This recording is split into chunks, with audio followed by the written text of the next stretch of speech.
Welcome back to LCS Opening Day, presented by MasterCard. We've got our last game, Dignitas versus Immortals. And both of these teams, interesting stories coming in. We have some returning players, Tomo and Rich for Dignitas, Tactical for Immortals, but then a bunch of new faces to both of these teams. Yeah, I'm really actually super excited for this one, because I also, just a few days ago, was hearing so many rumors about Dignitas being scrim gods. So I'm super excited to see what they pull out here. You know, the rumors around these bottom lanes playing to crush bottom lane, play for plate super heavily, play very aggressive in their matchups, is definitely, well, actually it's apparent with the bans here. If we're starting out with Kalista and Lucian bans, I think these teams, the rumors are probably true that they have been heavily focusing towards these bottom lanes. You already mentioned Tactical, but, you know, also bringing Olleh back here. Yes, sir. Olleh has had, you know, such a long and storied career with ups and downs, going all the way international competition, going through military service and everything, and working his way back. And Tactical definitely wanted to make a huge year this year. And definitely a confidence-based player too, so the start is very important. And we saw that reflected in from spring to summer in last year's Immortals roster. Yeah, they still didn't do great, but in the games that they were winning, Tactical was huge and very important in those wins being picked up here. And I imagine that as long as the Immortals bot side is being really protected by Armao and Olleh, then Tactical can really unleash the peaks that we've seen in the past. Look at all these memories of Olleh and the long career in the LCS. He actually started on Immortals, worked his way all the way up to Team Liquid, of course, you know, going to international competition. Of course, the pressures of that international competition causing him to actually bench himself towards MSI, but then having that work ethic, grinding his way back. He constantly goes back to Korean solo queue, gets rank 1, and then comes back and gets picked up. But on the other side, for Dignitas there with Tomo and Isles that you kind of mentioned, they've also been really grinding heavily in Champions queue, which is definitely one of my favorite things.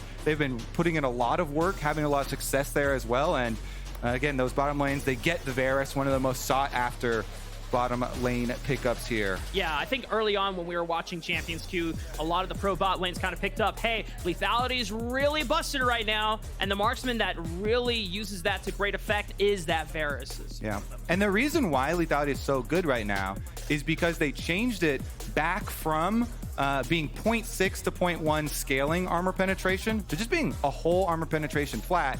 And yes, on the items they did, most of the items maybe reduce lethality by like 2. That still does not make up for the gap in early game pressure where it's doing more damage. You are getting more lethal with your lethality now. And Poke Varus has been one of the hottest use cases. Speaking of which though, Jhin, another good use case.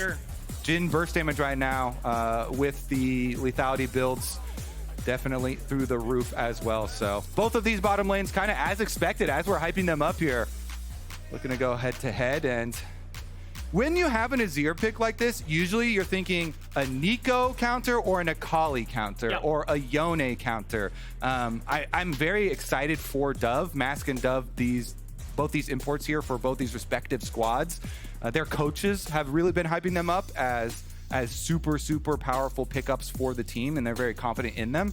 So I'm very much looking forward to what Dove is going to try and counter the Azir with. There are some boring counters, and then there are some exciting counters. Okay, we're going to go with the Corki, and we get the age-old Corki versus Azir, but Corki has gotten some nice synergy with a lot of the new items here.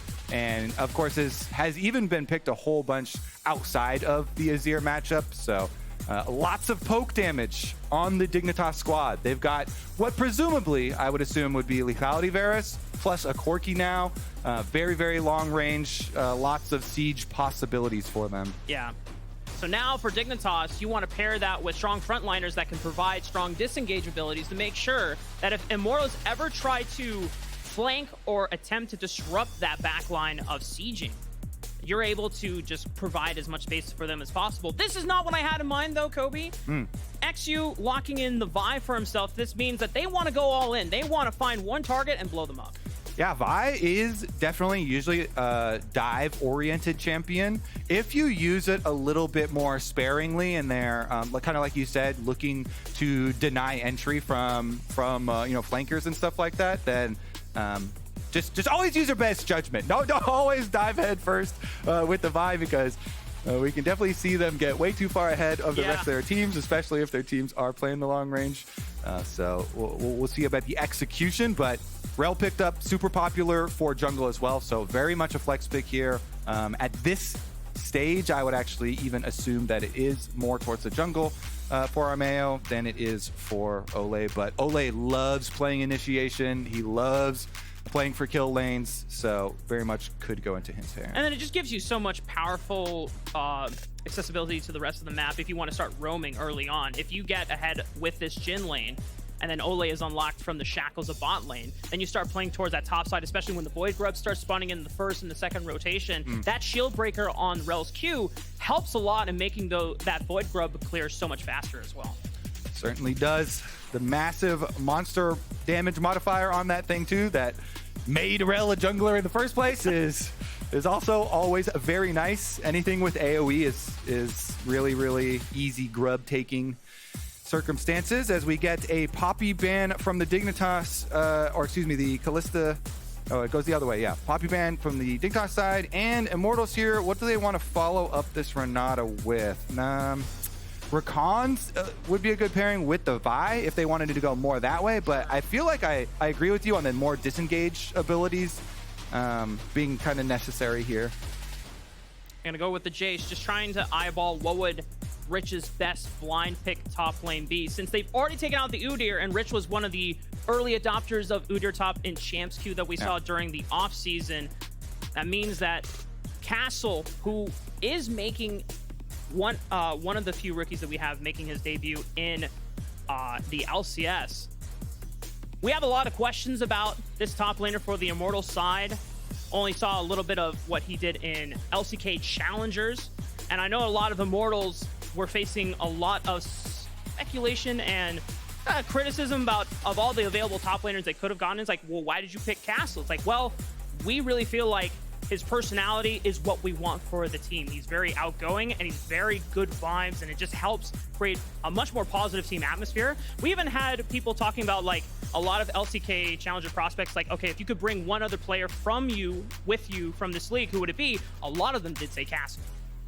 Yeah, Castle. They had some pretty interesting stories about him too, about how he taught himself English with through the use of AI. Yeah. Without even speaking to a human in English. He did the interview with Immortals and with their coaching staff, and as you can see, aced it and got the job. So let's see about rounding out this team comp for Dignitas side. If the Scrim gods can bring their Scrim success to the LCS stage here in 2024.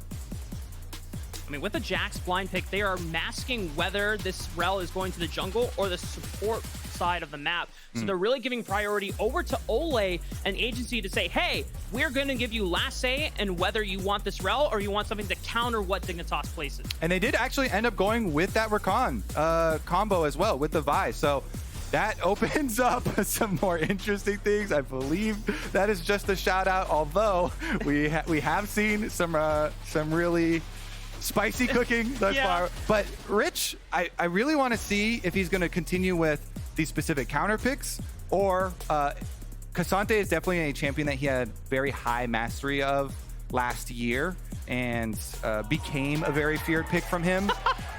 Gragas is a counter pick. I know that there's some mixed reactions to this lock-in. It definitely is a counter pick, but it's a little bit less exciting and more of the denial counter pick to the Jax, which, by the way, is one of Castle's main champions. Yeah. Perhaps his strongest main champion. So this is definitely Immortals trying to set him up for success, but the Gragas, definitely one that can neutralize early on, and then has really good options for the AP builds nowadays with the new items. And so you can even kind of get shades of old Gragas, adding to some of that poke damage. The barrel sniper, one-shot combo. If you got some strong AP on the Gragas, in addition to the Varus and the Corki, there could be a lot of one-shots, long-range combos, and even if you don't perfectly execute, you know, the spread of the ultimate, knocking them away from the rest of their team, allows for that easy isolation for the Vi and the Rakan then to go in and pick off the isolated targets. And at the very least, it's that disengage that we wanted to see for the side of Dignitas. You know, Rakan kind of plays both fronts and either assisting the Vi and being a dive buddy, or can at least stiff any of the engages that Immortals might have. And this Gragas, that explosive cast, can always create an opportunity for Dignitas to rebound in the fight. But we are on the Rift. Dignitas and Immortals, first look at these two squads, as both of them are heavily concentrated in this bottom side of the map. I wonder if Isles wants to go in for a deep ward delayed on the invade. Olleh is back. The first tweet there, shouting him out. And we kind of mentioned a little bit in Champ Select the journey that he's gone through and actually starting out on Immortals. But he talked a lot himself, Olleh, that is about even the benefits of working his way all the way through military service and then coming back to pro play, and how he feels like he really is more focused and it has made him a better player overall. Here's a nice look at the entire timeline that we have. Nice little bookends there. And during that break time as well, just trying to figure out where his next steps were going to be. But I got a chance to talk to Olleh right before the season started. Extremely outgoing, extremely talkative, and more so confident. Like that, sometimes when you talk to pro players and on their first steps in the LCS, they might be a little anxious or they seem a little more shy or introverted, but Olleh was very, very confident, very sure of himself. So this could be a great look as Olleh and the rest of IMT play against Dignitas, which for at least the start of the split would be perceivable as one of the teams that they could beat more likely. And I did really want to focus a lot on the bottom lanes for these two teams because of the way that people have been talking about how their scrims have been going. And you saw in our previous game, we had a little graphic there with the mid differences and what the effect on Shopify Rebellion's win rate was. We have the same graphic for Tactical here to see about last year how much of the success did correlate with his personal success in lane. As we're going to go for the multi-camera view first here. Thank you, Kia. Thank you, Kia. Beautiful multi-camera setup here as we can keep track of all of them. But for Tactical himself, so much of the team's success really did depend on them doing well in lane and then be able to snowball that they actually won 0 games in which their bottom lane was behind.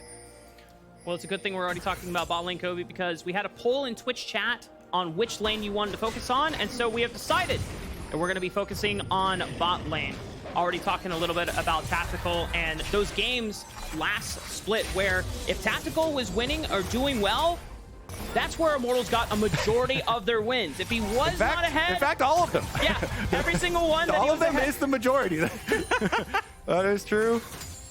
And we'll see about it this time around as they're able to get the early push with the Jhin Rell. And they also have Armao pathing down towards that bottom side on the Maokai with the phase rush Maokai for the extra movement here to be able to navigate these team fights. Maokai definitely has the really, really strong guaranteed setup there if they do want to have him pair up with Olleh. The flash twisted advance to set up for full Rell combos can be devastating. Plus, they can be a huge teamfight combination, of course, with the AoE. Armao is called off. I think Immortals knew that there was a ward in the tri-bush from Dignitas' side, so there's no point in wasting his time trying to make a gank that would not work out in the end. eXyu might find himself seeing that Armao is trying to take his chickens, and Armao succeeds. Nice little job there with the Q plus the smite. Shouldn't be too difficult though for eXyu here, who is another player Dignitas were hyping up, since he is a young North American talent that they have brought up themselves. One of the biggest proponents for his play this year was going to be that he spent most of last year with the coaches, watching their games and talking to the coaches as they saw them play out. And so the coaches are very confident with his view of the game because it aligns very closely with theirs, having spent so much time there reviewing the live ones. Yeah. And eXyu was the lone member that was kept by Dignitas as their 6-man sub after they let their challengers roster go. They have a lot of faith in this guy. And even though technically he is not a rookie, to me, he still feels like a rookie because this is his first official split starting as a LCS player for the team. Obviously, the last time we did see him, we saw him in a lock-in tournament when he was subbing in for Dignitas at the time as well. Came in for Dignitas in the summer of 2022 when they gave their challengers or academy team the opportunity to swap in and just have some games on the stage since it wasn't going to change the outcome of their split. eXyu is someone that has had a really interesting career in amateur and coming up through challengers as well. When he first got onto an academy team, it was, or into like an LCS franchise or amateur pipeline, it was Cloud9 amateur at the time, and then eventually made his way into Dignitas Academy, which he was there for the past 2 years. And Armao was someone who was still kind of like back and forth in between. Sometimes he's in LCS, sometimes he's in Academy. This is a jungle matchup that you would see often during the timeline of 2022 and 2023. And Armao himself getting those grubs in exchange for the early start on Dragon that Dignitas opted into. As we progress a bit closer, halfway to that level 6 breakpoint, when we get the big engage possibilities. And Olleh, you see on your minimap as well, already trying to roam out of lane. He's definitely a huge fan of trying to make these mid plays. They just get a little bit of vision here, though. Isles went straight up through mid lane to answer. And it's another attempt at the Raptor steal. With both the Q from Rell and Maokai, the little Raptors stand 0 chance. They just get absolutely obliterated. And eXyu is constantly getting his camps taken by this Maokai. And Immortals just using their push advantage to try and continue finding where eXyu is going to be. And this really lines up into how Armao really wants to play the game and really plays into how the map has changed as well. Less chances for strong ganks to be made, and Armao is just continuing to play in that hand by saying, I don't need to gank, I just need to make sure you can't get any ganks off eXyu. Well, the Tri-Brush ward is certainly going to do that itself as well. As Immortals see the attempt at the pass here. Level 6 acquired for eXyu. He wants to use it. You flash, he lands it! That flashes into the wall, but nice buffer from eXyu with the cease and desist to pick up first blood. Yes, able to get the Q as well as the ultimate timing so he doesn't get pushed back there. Nice first blood. They just saw him on bottom lane, and Mask kind of leaves mid lane through the bottom side of it, exposing to that possible gank path. eXyu goes right for it. Mask kind of baited in by the attempt for a ward here. So eXyu says, welcome to North America. And it's just a great eye from eXyu, just noticing and being able to communicate rapidly with Dove. It's like, hey, we're making this play right now. It's a quick one, don't hesitate. And Dove not having to burn any summoner spells there, whereas Mask burned his flash, means that Dove now should have more pressure in lane and should be able to get the first move as well. Oh, it's so nice for Corki. Just stacking up the tier, chilling here. Poke damage will be very, very nice. We'll see about the attempted jungle match here with Armao going in to check out the blue buff, though. eXyu does have Smite, but it is unupgraded. So Armao has Smite supremacy here with the 900 damage one, and he's going to be able to bully him away from his own blue buff. Rich has a nice freeze set up here where he's bullied Castle off the minion wave. Castle's going to be forced to recall, has the teleport so he can get back to top side of the map. But eXyu will be hovering here. I don't know if there's an opportunity to really make anything happen and really put Castle further behind. It definitely seems like a lot of the focus from eXyu has just been trying to hover mid lane so far. Yep, definitely had a good opportunity there previously. It is kind of one of the underappreciated little aspects, though. Checking your opponent jungler's smite, seeing if he has upgraded it yet, if you have that advantage, trying to bully in. Always work off of your solo lane's pressure when you're going for these as well, so you know that you've got that security, that support. But as we said, talk about the supports and the support roam timer here for Isles. Just gets the one little control ward here, so no extra aggravation just yet. And we'll look towards the next dragon spawn instead. The second dragon of the game in the next 45 seconds. Dignitas were able to pick up that first one, whereas Immortals traded the first rotation of Void Grubs. The question is, do Dignitas want to interfere with that second rotation of Void Grubs and ensure that Immortals don't get all 6? I mean, honestly, yeah, because if you're looking at what Immortals are running here with the Jax, already mentioning, you know, it is one of, if not the most prominent champion for Castle, one he's most confident in.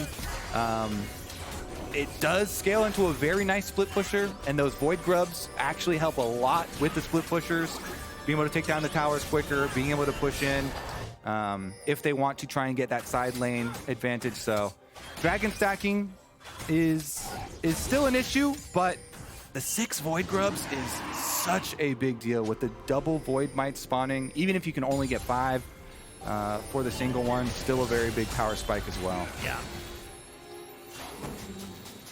We'll say, though, that even if Immortals do get those Void Grubs, they have to make sure that they have somewhere that they can absolutely push. And if Castle is far behind here, then it's not going to amount to anything, as Dignitas already on the second dragon. Yeah, they're going to start it up. I thought that Castle might even invest his own time to try and solo one of the Void Grubs.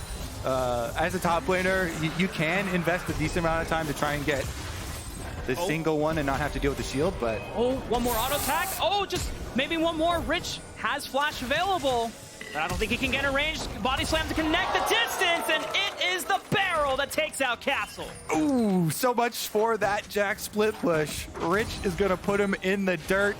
Still going to have eXyu come over and counter now as well. So guess what? They get the dragon stacking to continue, and they can stop the Void Grubs here. He gets one by hand. He has no smite here for the other two, though. If Armao could actually secure... Everybody's roaming up. They're going to teleport. Full commit for it. Yeah, they are all inning for a Castle with a teleport. Ensures that even though Armao is not going to be able to get 6 for his squad, he can at least get 5. Now, at least you'll get one of those Void Might spawning in whenever you start hitting the turrets. Yep, close enough.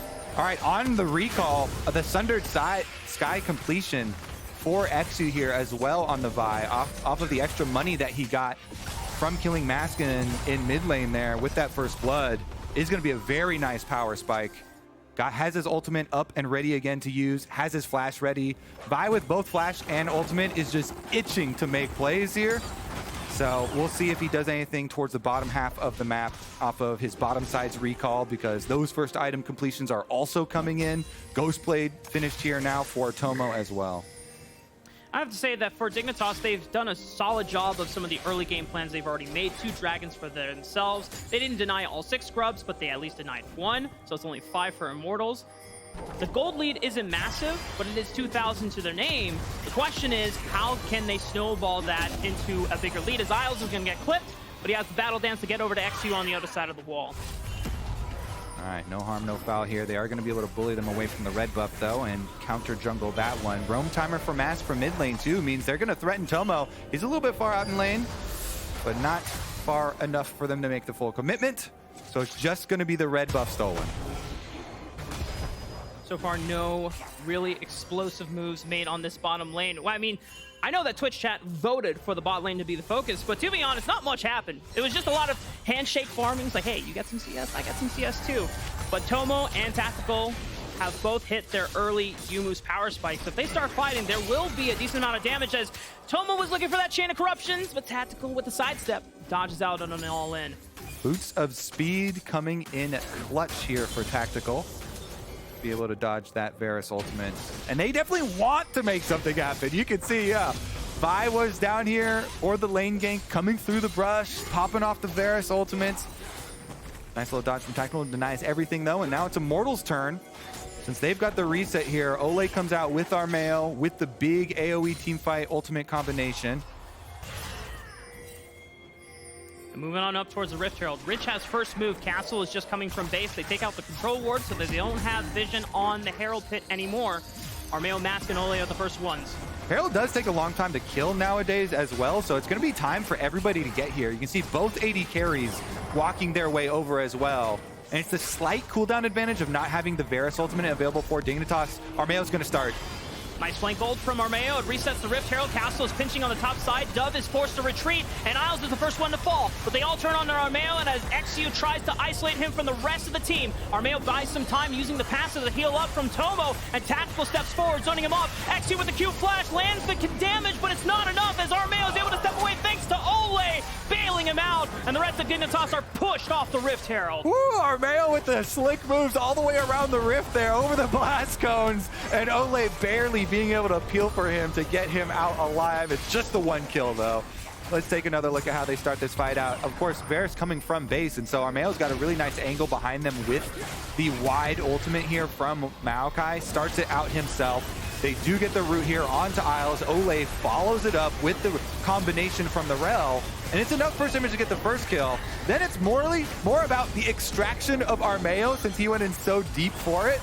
They make him walk all the way around here on the Cloud Soul movement speed of the Rift, and able to peel him and get him out. A lot of summoner spells blown as well, which might be the big wins there, as there is going to be no more flash left on that Varus.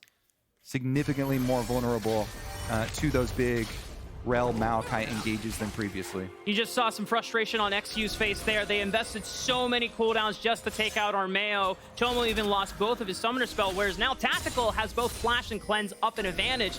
So anytime that they're matching in lane, he gets to play up with more aggression. I think they know. Because of that team fight, there goes their dragon stacking. Oh, they're gonna fight it. Rich teleporting in. He's got Flash. He can make the plays still. Can Castle answer? I have no idea. He has teleport available. He's gonna match it now through the red buff jungle. The rest of Immortals are going to play this one slow. Rich is the first one that engages 2,000 HP on the Dragon. It's going to be close. A spite was already used, but Armao secures it. Dignitas trades for 2 kills on the Tactical and Olleh. They have a 5-3 advantage. They take out Armao as well. Castle's able to trade one back onto Rich, but the rest of the Immortals is a lost cause as Mask is on the run from Tomo. Castle is sniped out, and Mask falls. And Dig, it's huge for them. Even though they lose the dragon stacking, they get 4 kills. And they can push up on both outer towers, mid and bottom afterwards. Let's take another look at it as Rich goes in head first. The teleport here down from Castle, and he walks around the bottom side of the dragon looking for the flank. But really it's about Dove's package in. Dove teleporting in up there to the top side behind the blue buff, and then having that big package through the back line, as we don't have the reset button, is able to demolish this Immortals team. Really have to be aware of that big sound call out for the Corki package, and Dove having a good teleport and ultimate back in there. I will say, I think good use of judgment from Tactical. He knew that he was pinched. There's no point in burning both his Flash or his Cleanse in that fight.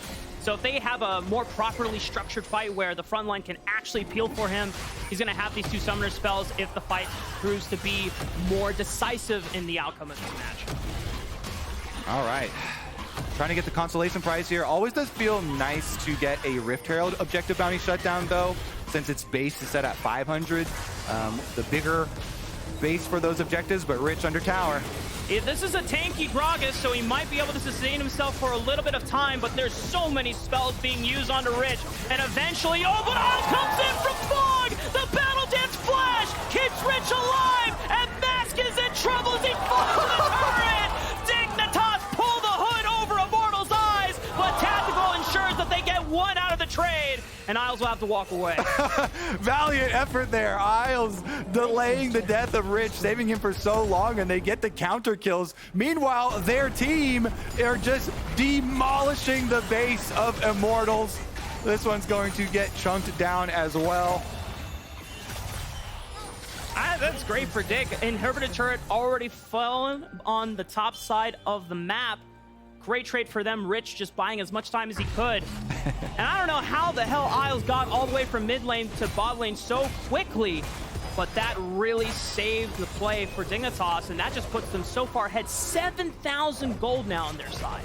Yeah, I mean, the bubble support item is as well. The blocking the damage is actually quite nice. We're going to see it be very meaningful here as Isles comes in. He hits Rich with the shields, as well as Rich trying to get his self-healing off. But the beginning is him just getting pummeled under tower. Pure CC. Isles comes in, gets the Locket shield, gets his Battle Dance shields. And Rich is able to delay for quite a long time until you get hit with the sniper. In comes Tactical. And it's really about the map movements during that replay, though. What it really means for the rest of the team is they push down both mid and top side. Rest of the team laughing as he is able to delay. I mean, that was definitely... I can imagine in comms, it's like, Rich is like, okay, guys, I think they got me. And I was like, hold up, I got you. And then you just say, wait, Rich is not dead. Oh, this is great. It's just fantastic for the side of Dignitas. Is now they're prepping vision control, completely lighting up this blue buff quadrant on Immortals side. The next dragon is spawning, of course, in the next minute. That is the next play. It doesn't mean soul point for either team yet, but if Dignitas get it, that is further pressure on ensuring that Immortals are going to have to fight them sooner or later. Yeah, and it's going to be difficult when they do, because they're really about two possible ways out for this game. Could they get some Jack split push pressure in the side lane? With the start that they've had, it does look pretty rough, and he's on Trinity Force and a half basically here, trying to work his way towards a Titanic Hydra follow-up, but is a decently long way out. And then the other options are the brute force with the Maokai and the Rell combination, but since they're so far behind, and since Dignitas has so much poke damage beforehand, you don't have a lot of time to pull the trigger on that flank. You have to invest a lot to even be able to get an avenue to flank to try and clear out a ward path and a vision path to be able to do that. And then the team you're trying to do it into is currently in a very advantageous position with all the extra gold that they have. You know, especially eXyu, this young talent that we're talking about, Dignitas really trying to nurture and bring up here. Having a very good start on his Vi. And his Black Cleaver also being done in addition to the Sundered Sky. Yeah. Puts him in a very strong position. Teleports come in. They do not want to let Immortals anywhere near this objective bounty shut down. It doesn't seem like the Immortals will be able to contest this dragon. And I just want to go back to eXyu at the beginning of this game. As we talked about it before, eXyu versus Armao was a very common jungle matchup that we saw at the top in Challengers. Mostly in 2022 before Armao got his break with Evil Geniuses in summer 2023. But the thing about that was so characteristically different about Armao and eXyu, Armao was always known as the control junglers. Like, I'm preventing and making sure that things don't happen for my winning lanes. eXyu relied on explosive moments and just finding pockets of fog where the enemy thought that they were safe, and he would just no thoughts, no hesitation, be able to react. We saw that the first few minutes of the game, everything was quiet, and then suddenly eXyu pounces on Mask when he went for that ward, and that advantage led to Dove being able to be so far ahead, and this has created such a snowball advantage that has slowly crept up over the back half of this 20-minute game. Yep, it's painful now because the Malignance just synergizes so well with Corki, leaving those pools all over the place, reducing your magic resistance. That plus the poke damage coming from the Varus, who is 3 items here and almost also has his Muramana transformation.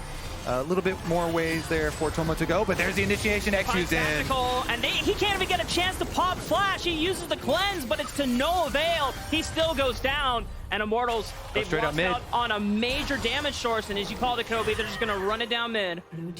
All right, they've got 2 little range minions there trying to push with.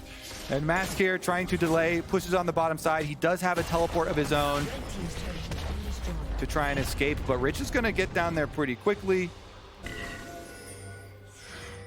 Is Mask in trouble? He should have this turret, so Mask is able to back off, still has teleport available if he needs to join a fight that Immortals want to pull in mid lane, but they have to be careful still. The wallet diff is still on Dignitas' side. They don't want to take necessarily an even fight. They always want to try and surprise them with flanks instead, using their teleports. Yeah, the thing too with Immortals is you don't even want to really show your face too often towards this Dignitas comp, or your chances of winning drop with every skill shot that lands on you. So it's so difficult when you have to stay hidden. You don't want to even have your front line in range of Corki and Varus poke to get chunked down before the team fight. Yeah. Yet you also have to be really ready to jump on any opportunity that looks like a possible good engage for you, so you can try and get back into the game. The only way you get back into the game is making a big play. Yeah. That is a big initiation and an all-in commitment for your team. So it's just, you're kind of peeking around corners, hoping that Dignitas will expose an angle for you to make that big dream comeback play, because the split push option isn't really there, nor is the possibility of soaking poke. Yeah. And at some point as Immortals, you're just gonna have to flip it. Like, you cannot just bleed out slowly at this point, because with the siege composition that Dignitas have pretty much scaled into, it's just harder and harder to really force front to back fights if you're taking an HP disadvantage to start off with. So Immortals, I don't know who is going to be in comms just saying, guys, I don't care if we're down 5k gold, we need to take this fight right now and just make a quick play. Yeah, they're really going to have to work around the Corki package timing as well. That's the benefit here for Dignitas. They can leisurely take away. Oh, never mind. They're going to go right now. They're going right onto Armao, but eXyu is diving deep onto Tactical, flashes away as he realizes that he overextended too far, and he gets punished. Can the rest of Dignitas salvage this play? It's still 4-on-5 against Immortals. Castle tries to flash, but misses the counter-strike stun. Tactical opening up with the curtain call, gets some decent damage onto Dignitas. With the Dragon spawning in 1 minute, it doesn't mean that Dignitas cannot contest, because eXyu will still be back up. That is definitely a huge, huge kill here for Immortals, though. Very necessary to even get any extra money back in their pockets, and getting the little shutdown there onto eXyu, plus the flash off of the Vi, making it a little bit less dangerous for their carries next time around for that dragon fight that will come afterwards. With Mask and Tactical this time around both having their flashes, and not having to worry about the Rakan regular flash, although it does have Hex Flash, or the Vi flash. Maybe they can actually set something up here. So sent Jax to the top side here. Again, Castle used his teleport there, so won't have the teleport to delay his arrival to the dragon, and is going to have to roam down first. Rich already trying to be the front line to buy space and see if they can get into the river. Olleh engages on the Isles and Rich. Explosive cast. Punts Tactical away so he cannot put damage into the front line. eXyu is here looking for Olleh as he's in dismounted form. Armao's going to throw out the ultimate. Rich tries to engage on the castle, but now he's really far away, forced to flash, but he just might burn down. Max turns around with the Great Emperor's Divide. Rich is back into the play, but the rest of Dignitas are on the retreat. Armao's leading the charge, and they bully Dignitas out of their own jungle. Really good decision making from Immortals. They know they don't want to wait for Dignitas to set up. They don't want to take any poke damage. So Olleh, they start out the fight towards mid lane. Immortals are going to get that shutdown. They're going to deny the Dragon Soul, unless eXyu does something truly crazy. Very much doubt he goes in there, though, and it is. Immortals get the objective bounty shutdown. They deny the soul points, or they deny the soul again, and they take this opportunity. Before fully set up here for Dig, before Dig can get any poke damage off, they force the fight, and then Dignitas kind of go for the re-engage themselves. I think they probably should have backed off here, Dig. Yeah. But Rich actually goes in on Castle during the Maokai ultimate, and then he kind of has to flash backwards. But Immortals have really good positioning for their carries to be able to hit, and Mask just goes in with the Azir, gets the swipe back on the key target there. They take down Dove, they take down the Corki. Mask being the sacrificial lamb there for the play. Yeah, he goes down, but it ensures that Dignitas do not get soul for themselves, and Immortals buy themselves a little bit more time. But Dignitas now have started up this Baron. Immortals have decreased the gold lead that they were trying to surmount. It may seem a little more playable now as they're wrapping on up. This is the territorial Baron. It's got to be careful whenever they are grouping up, as they can be pulled right back into the Baron Asher itself, as Armao throws out the ultimate, and that's going to reset the Baron. Good non-committal defense here from Immortals, because they are still wary of Corki package. They don't want to dive headlong in. Oh, package used on the Castle. He's caught out. He has no flash. Rich can zone him with the barrel. Castle's only choice is to go back in, but he's got nowhere else to run. Great pickup by Dignitas. All right, they're going to restart Baron then. That's a really big pick. No Jax down for a good 40+ seconds here. They're already heading back over to the Baron. Immortals make a beeline towards mid lane. The idea to push out the minion wave here and try and set themselves up with a way to enter towards Baron and contest. Try and go for the 4v5. No Armao ultimate available. It's up to Olleh with a Magnus Storm, or if Mask makes a hero play with the Emperor's Divide, they turn right onto Armao. Isles looks for Mask. He's able to distance himself away. Armao is frontlining and absorbing as much damage as he can. Rich almost critical onto Armao. Olleh taking a lot of damage from Dove. These rockets are pelting and putting in a number onto Immortals' frontline, but they stop the Baron, and Dignitas don't get anything out of it. Defense for Immortals is the name of the game. They make another strong defensive stand here. 4v5. They delay, and even with the guaranteed engage of the Vi, they're still able to back out and kite long enough, stop the Baron without any extra casualties. And it's good for Immortals. I mean, they're just continuing to buy themselves more time. And it's not like they don't have scaling beneficial on their side. Mask is slowly acquiring more items. He is 3 items on this Azir. He's matching almost Dove, not quite at item parity. But this Azir will hurt as long as Armao and Castle can stand in front of this squad. All right, probably should be the same game plan here for Dignitas, though. Stack up, take over vision control here through the red quadrant, start trying to poke them down. Dove, level 16 on the Corki, has his fully operational rockets, the big ones coming through and leaving a mark for sure.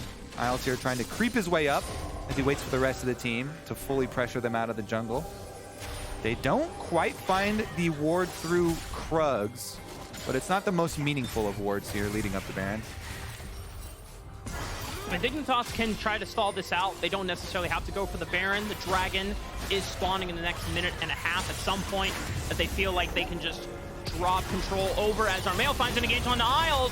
He pops the quickness, charms up the front line. Armao's taking a lot of damage. eXyu finds the target onto Mask. Beautiful cast from Rich, and that's the punt that they needed. Mask goes down, but Tactical's firing bullets from the other side with the curtain call. Rich is still frontlining forward, forcing Castle to flee. In the end, it's still a 1-for-1 as Immortals trade out Mask for Isles. Yeah, definitely beneficial here for Dignitas, taking down that Azir. Trading out their support instead. eXyu barely survived, by the way. The last little remnants of damage from the Ignite, not enough to take him down. And they're going to opt for a reset to set up for Dragon Soul opportunity again. Can Immortals pull off another defensive stand? Can they deny another Dragon Soul here? And at some point, I wonder if Dignitas need to start setting up objective control a little bit earlier so that both Tomo and Dove can get this poke down and really force Immortals off to make sure that their engage is not as advantageous as it could be. Immortals still have control of this Baron side as they need to get into the pit to take out this last control ward. But Dragon is spawning in 7 seconds, and Immortals are nowhere near. Looks like they could just solo down this Dragon. Immortals have to make a choice. Either try to make a call for the Baron or look for this mid-turret, because this Dragon is just going to get soloed out. Yeah, I think the Dragon is probably gone here. You'd have to work your way through this poke wall. And it is going to be the sacrifice of the Dragon Soul in favor of positioning. At this point, they know if they lose a big team fight, it could be the game over. Oh, explosive cast on the Tactical. Forced to use the flash. Still doesn't have cleanse available either, so that is both summoner spells down on this Jhin. Definitely value ultimate there from Rich. Little bit lackadaisical movement there. And Tactical out on the side loses both sums. You know Dignitas now want to pressure it hard here around Baron. Moving up on them. They've got the extra speed with the Dragon Soul. They're going to turn their sights towards the vision clearing. And eXyu with this Anathema's chains, I imagine that is probably for Tactical. He already has Merc Treads and a Spectre's Cowl for the defensive damage reduction against Mask. The Anathema's chains will ensure that a lot of his CC will land and try and give Tactical as much time being stunned and locked down for the rest of his team to follow up and try to prevent that damage reduction so that he doesn't get blown up on entry. And knowing that both of his summoner spells are gone, I imagine that Dignitas, as soon as they see Tactical in range, everyone's going to say, just dogpile on this guy and try to end the game after. All right, 3 members of Dignitas left around to try and defend the vision that they put up around Baron. But Immortals are just going to try and push in here. Olleh doesn't feel confident enough to take down any of these control wards, and so Dignitas will retain that power around Baron as they got their resets off on their key members. And we're looking almost towards a full build there for Dove. He picks up the No Magic Mantle with the last little bit of inventory space here for himself on the Corki. They push it out. He's already maxed out level 18. They can retreat back to the Baron with his Corki package. Just rinse and repeat. Spam out these rockets. Spam out that poke damage. And look for your angle. Package is ready. Isles is ready. Dove is waiting in the fog of war. Just waiting for Tactical to step on up. That's He can big. try to solo him out. He spots Tactical, and he knows that he's separated from the fight. Tactical is zoned out. He can't really contribute anything. Mask gets blown up. Only contribution is that Emperor's Divide, but 2 members are already gone from Immortals' side. Dignitas push Immortals out of the jungle, and they're going to turn right on back to the Baron. Yeah, they have a beeline on Mask. They take him down. Another one. eXyu goes right for him with that Vi ultimate. Mask did not get to do much at all that team fight. Just absolutely assassinated, and it means Dignitas will definitely be able to pick up their Baron. And after they reset one more time, they'll be inside the base. They'll be taking down these turrets. And this is where, once again, the Siege composition really feels at its peak. You have all these long-range poke spells, maxed out Corki, maxed out Varus. They're going to be hitting you with spells from a range that you can't do anything about. And Immortals are limited on options on being able to stop them. They certainly are. All right, here it comes. Teleport out for an even quicker push of mid lane there. While the rest of Dignitas heading here towards bottom lane. They're going to push on 2 lanes. Knock, knock. Here they come. What will you do, Immortals? The defense, they've had some good defensive plays here to stall it out, to buy themselves some time. And they know they can't wait around. They know a quick play has to be made here. They see Rich all isolated in the mid lane. No flash to be used. He tries to use it at the last minute. But that's a clean kill onto Rich. They used a couple of resources there to make sure that they made the kill down, but at least it's a 5-on-4 in this bottom lane. All right, Immortals. One more. Here they go. Curtain Call opens up, finds 1 bullet on the Dove. The second bullet connects. eXyu will block with the 4th bullet, but that's still a lot of damage that Dignitas have suffered. Key delaying defensive picks here for Immortals. Again, they go after the split pusher. They go after Rich in mid, and they put a stop to the Baron pushing.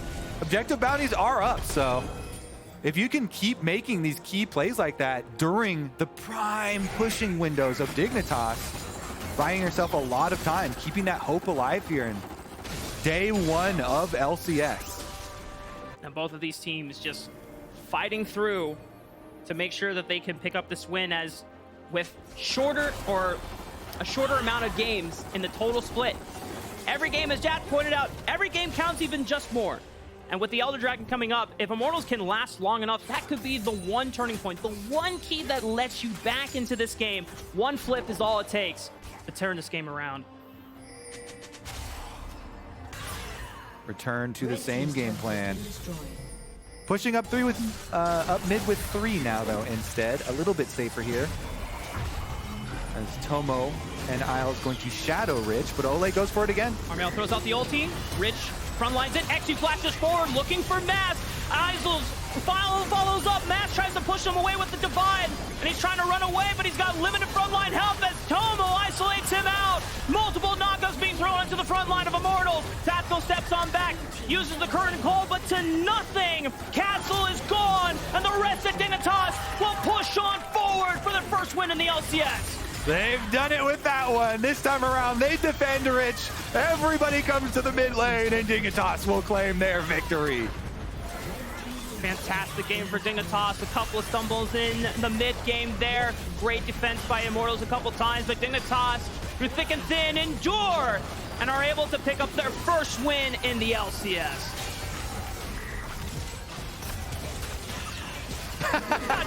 Shooting gallery here. Oh, the man. poke team looking for another one.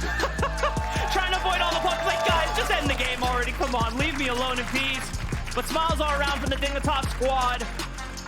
And honestly, really big spotlights were on the younger players there. eXyu, with his path towards mid, got the kill early onto Azir. Dove got to scale really easily and nicely there with the Corki in mid lane. Pretty smooth operations here for Dignitas. Tomo deathless in the bottom lane in their first game as well, with Twitch chat voting to keep the camera down there, and definitely got their rewards. Dignitas on the board, 100% win rate in 2024. Yeah, if it's not eXyu that I'm really highlighting in this first game, it's got to be Isles. Isles had really clutch saves, being able to pretty much do like everything that the team needed for him to do at a moment's notice. Rich getting dove on the bottom side of the map, go salvage him and bail him out. eXyu is making a crazy dive into the backline, go be a dive buddy with him in the backline. We're getting engaged on and Tomo is in danger, he bails him out too. And Isles is also another player that we saw briefly being subbed into the LCS a couple times through Cloud9, but a lot of hype, but never really got his fair shot. This is his first official debut as a starting player for Dignitas, and he's already making a pretty damn good name for himself. Cool stuff there from Dig. Immortals back to the drawing board a little bit for them. A lot of stuff to review off of that game. It is a little bit shorter of a season. As you said, fewer games. Every single one matters, so gotta fix everything quickly. That's right. Well, that's going to be concluding the cast for us, but we're going to be joining Emily and eXyu on stage for an interview. Thank you, Raafaa. I'm here with victorious jungler eXyu after your first LCS stage game in a really long time.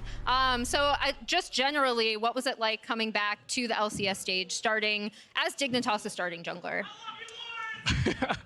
I think this time I was a lot less nervous, which is nice. But when I actually got on stage, I was kind of shaky again. I was like, oh, okay, it is different than scrims. Because like in the back rooms, I was really comfortable. I was like, you know, we've been here for a few times, but like playing on stage is still different. And I was still a little shaky. So hopefully in the future, I'll be less nervous. Well, you couldn't tell in game because you were incredibly aggressive on the Vi in a really good way. A lot of your early machinations around the jungle helped set up your team for success. So what has it been working like for this team? And also just generally your engages in this game, how would you rate your performance? I think this game was pretty easy. I just press R and they die. So like, I didn't really have to do much thinking. Like I got a lot of juice from Jonah or Isles. He was just like, press R on anyone and they'll die. I'm like, okay, like my job is super easy, so. Yeah, I mean, you took these zero several. It was like you had a target right on Mask. He did not have a fun time this game. Another thing that I think is interesting about you is you also kind of helped and sat back in the coach's booth for a while. So what's it like to not only have so much game experience from, you know, coming in as a sub, also playing in challengers, and then being a coach? How much of a difference does that make in how you see the game? Honestly, I didn't do anything as a coach. No? The coach is a bit of a weak role, honestly. Yeah, you just kind of sit there, you make fun of them in scrims, and then go to stage and hope they perform. So, yeah. What was the best or worst advice you ever gave a player as a coach? Honestly, I didn't give any advice. I think it was like gank mid. Oh yeah, it was gank mid because Santorin wouldn't go mids and Jensen was complaining, so I was just go mid. Nice. Did he do it? No. I mean, that's why they're not here anymore. But I'm just kidding. Gosh. I love Santorin. If Lucas is watching, That's at my him boy. afterwards. Just generally looking towards the rest of the season, obviously, Dignitas slightly lower in overall power rankings. You made a really funny tweet that was like, I can almost promise we're not 8th. Just generally, what are your expectations for this team and how well have you guys been performing in scrims? Oh, we're terrible in scrims. So that tweet was genuine. But today we performed. So hopefully we perform tomorrow and like we can be like NRG and just lose scrims and win on stage and it's good. There you go. It'll work. Well, speaking of energy, you're playing them tomorrow. Do you have any words for your opponent in contracts? I think I said something in the teaser, but I don't actually hate him. I have no beef, but he's going to lose, so. You heard it here first. Back to the lounge. Thank you very much, Emily. She will be joining us. We have a seat saved for Emily. We got to when sabotage she comes it. back. But that's it. That's day one. Let's check out the player of the games. It's been so fast in between games, we haven't had a chance to reveal the Pogs. So let's get right to that. True. Game Throw 'em 1, up. 2, 3, 4. As I sabotage her Today's seat. Pogs. As I continue Emily's to coming sab- back. Oh, yeah, she will. I'm told it's coming. And she's going to have problems Yeah, with this. game. Emily might beat the Pog graphic. Oh, true. Yeah, I voted for eXyu in that last game. Oh, yeah, actually. voted for eXyu. I voted for eXyu. It was a tough one. I thought that Rich had a really good game. So, honestly, if you're going to the chat, a lot of people are probably going to be What do you supposed see to about know. this graphic, Raz? Oh, my God. A lot of mid laners. No, there's 3 junglers. Oh, look, fair. No, Fair. I want to talk more specifically. River really enhanced Quid, I feel like, in game 1. Jojo had a great debut with Cloud9. Inspired, even though Poppy didn't seem like he would be able to do that much, did a lot that game. And then eXyu in that last one on Vi. Yeah, like, Double I diff. think River came out and showed people how strong he was. I think the question was always going to be like, okay, this is a younger roster, a roster that needs to prove themselves. He's somebody that's coming off of a pretty strong core team that went to the finals in Spring Split with Golden Guardians, right? So like him on that team, I was wondering how hard he needed to carry or do, like how much he needed to do on the map. Yeah. He was doing really well. Like I felt like his solo laners in particular were just strong. Quid had a strong game. Sniper had a strong game. He didn't have to do too much. He still actually did quite a bit. So big thumbs up to River. And to the 100 Thieves as a whole. That was a big surprise today. As we get into overall highlights, the player I actually wanted to call out was Quid. Because obviously we were like super down on him last year. He did not have the greatest LCS debut last summer, but he looked really strong today. And part of that's River. Part of it is probably just also having worked with this team maybe a little bit more. Maybe some of the nerves are gone. River was all over the map early though, and yeah, this was a great debut for General Sniper. It felt scripted, the fact that APA got Ziggs, Sniper got Riven. I got to talk with Viper, Sniper's brother, after the game, and he's like, I was a little surprised to see Riven because we talked about the Udyr-Riven matchup yesterday and said that it wasn't winning for Riven. But then, I think he said, it looked like both teams were just going for comfort. Like, APA picked Ziggs into Yone, also not a good matchup. So a lot of the guys on stage, I think, were just trying to play what was comfortable for them because they thought that would give them the best chance to win. And I also think as we look into an infinity, okay, there we go, us in infinity. I also thought that the draft with Seraphine Karma really lended a hand to the rest of the comp. That they can play however they wanted within the team fights, and they always had a scaling element. So like even though the matchups were a question mark and they played towards what was comfortable, it had the bow tie of Seraphine and Karma. Here's the first game of Is Lucian not as strong as we think? Ah, there it is. Because I know over in LCK they've been talking about how you obviously get the early laning prio and you can go double support item in the bot lane, but obviously as Doublelift kind of talked through, this lane did not go. The Talia ulti incident. The Talia wall, the correct. Wow, that Talia stayed wall. up for 24 minutes. It seemed like so much less time. Yeah. Incredible. Oh my God. You know, sometimes you just lose track of time when you're having fun, Jet. It was a fast game. Yeah. Really quick. C9 definitely looking like kind of the team that was promised from all of the early scrim rumors already. JoJo had an excellent game. Yeah, Doublelift puts their chance of winning the split at 50%. Oh, nice. Yeah. Where are you at? Oh my God. I think it's always a little lower. I would Lower give than 50? Yeah. So you take the field over C9? God, I feel like yes. Because anytime I try and take one team over the field, I'm just embarrassingly wrong because playoffs is a different beast and one team overperforms or something like that. So I would take the field. All right, I'll take C9. Next game was Shopify versus FlyQuest. This was a banger actually. I feel like Shopify had some good engages throughout, but the game was in control for FlyQuest for a lot of it. Yeah, I think in especially this team fight where you do have that engage coming in from Insanity, but it's not necessarily coordinated with the rest of the team. The Zac mid was really interesting. The Seraphine Senna, though, taking over. Yeah. I feel like NA, we just have to accept we are the Seraphine region. Yeah. You know? We have to own it. Why not? We have to own it. Because it's great for the itemization right now. I was kind of surprised we hadn't seen it yet because of how much Senna can open up your bot lane partner. And then it enables other carries around the map, so. Also, one small thing on that matchup, I just felt like Whippo was all over the map early, which is great, He was right? the second jungler. Yes, he was. He was holding mid, got turret play, base at the right times. I thought he had a really good game. So going into the last one, which is Dignitas versus Immortals. Olleh's return, spoiled by Rich and eXyu. Rich had a really good game. Wow. Yes, I'm going to say You gotta it. give Ritz his props. Finally, Ritz. Rich We've been waiting. had a great tank Gragas game in the top side of the map. I think Jax is just going to have a really tough time because he's not going to be able to take turret in front of Gragas, obviously. And then in team fights, he's just going to get pelted with Malignant Corki, which I'm happy to finally see in the LCS. Are you? Yes. Corki's here, baby. I am happy. I love the pick. I mean, I don't have a problem with the Malignant going on Corki. I just have a problem with Corki Azir being It's going to wear me down. I'm sure at week 5 what it's has going to wear me happened with down. Raz? Just in the last 30 seconds, you said Rich had a good game, and I'm excited to see. He's Corki excited to see Corki. Look, it's a new Have you been thing. replaced with Is a it new? bot? Corki with Malignance is the new build. I actually like the fact that it's new, but obviously the Everything novelty will plays run the out. same All the way. items changed. Are you sure about that? Yeah. He shoots rockets out. Okay, build is yes. different. He's chunking But I'm just you to saying, death from after the far away. third week, I'm going to be tired with everyone else, okay? Okay. But for now, I'm going to be happy with it. All right. then we'll No have a break, so Corki you'll be able to lover, refresh and Raz. everything. Somebody who was not having a good time though was Mask. He was getting bullied. You Oh my mentioned it God. in the meantime. It was such cyberbullying. Like every time eXyu was in range to ult him, Yeah. he would die. Yeah. Yep. That was 8 times. Yep. 8 times. A few times I was like, Game maybe Mask has a chance to live. He flashed it right next to his teammates, but it didn't matter.